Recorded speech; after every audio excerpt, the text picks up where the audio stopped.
Well, we're looking at our first of Jesus' stories this morning. It's found in Luke chapter 10. We call it the story of the Good Samaritan. And if you're familiar with the story, you've probably been taught that the story is teaching you that you have to love everyone. And then by implication, that you have to love everyone in order for God to love you.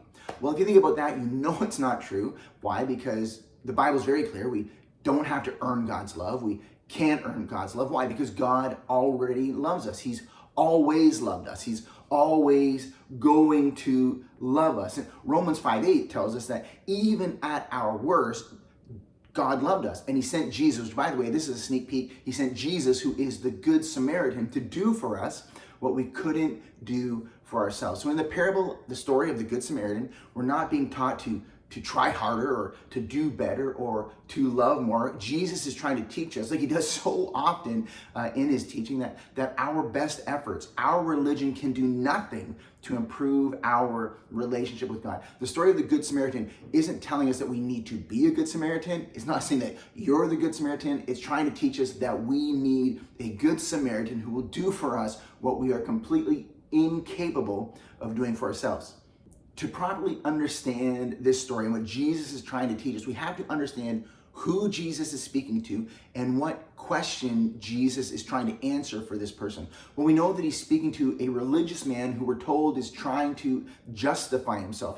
He's trying to make himself right with God. So Jesus' story of the Good Samaritan is in response to a religious person trying to bring clarity to what must he do to earn God's love. And the story comes in response to that. The story goes, a man is walking down the road. He is attacked by robbers. He's beaten nearly to death. He's stripped naked. He's stolen of all his possessions, and he's left there to die, incapable of doing anything for himself. Several religious people walk by and completely ignore him. And then a third character comes along, the Samaritan, who at great expense to himself stops and helps the man, pays his debt in full, and then goes on his way.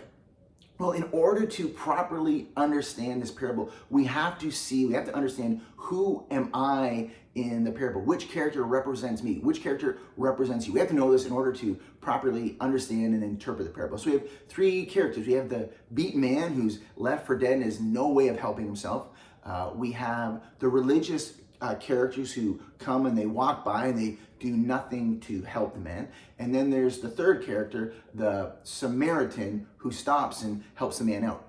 The Samaritan is a lot of things, but I think what is most plain, what most clear, what Jesus is trying to point out is, by choosing a Samaritan, is he's not Jewish. He's not Jewish like the religious man asking Jesus questions. He's not Jewish like the religious people who walk by the beaten man in the story. He is a Samaritan who is a different religion, that the Jews looked down on, that the Jews despised. They had their own religious practices. They had their own beliefs about God. They even had their own temple. Their pursuit of God looked very different than the Jewish religious people's pursuit of God looked. And so Jesus chooses a Samaritan in this character very intentionally. So who am I in this parable? Very simply, I think it's very, very clear what Jesus is trying to do. We are the beaten man. The beaten man left for dead with no way of helping himself. Jesus chooses him to represent us. So that's who we are in the story. Then there's several other characters. We have the religious people. Who are the religious people? Well, we know Jesus is speaking to a religious man who's looking to justify himself by keeping the religious law. And so the religious people who walk by, they represent that religion has no way of helping us out of our desperate situation. And then there's the third character who's the hero of the story, and that's the Samaritan. And the Samaritan represents Jesus, who owes us nothing but pays our debt in full. If we think we're the Samaritan in this story, we're going to get this all wrong. By choosing a Samaritan as the hero in the story, Jesus is really highlighting to this religious man what he was failing to see in himself, which so many of us fail to see in ourselves, that we would never love others well enough in order to earn God's love for ourselves. He chooses a Samaritan because this Jewish religious person would never choose to relate to a Samaritan. He is pointing out to the Jewish man that he will never love all of his neighbors well enough in order to earn God's love for him. It's just an impossibility. The story of the Good Samaritan is not a story encouraging us to love more. It's Jesus pointing out to us again that our own efforts do nothing to earn God's love for us. you're not the Good Samaritan, you need a Good Samaritan. And that's where Jesus comes in. He is your only hope. He comes along when we need him most. He pays our debt in full. Religion won't help, and religion can't help. And that's the story of the Good Samaritan. We're going to look at another story next week. It's found in Matthew chapter 20. It's a story about unequal pay. I'll see you then.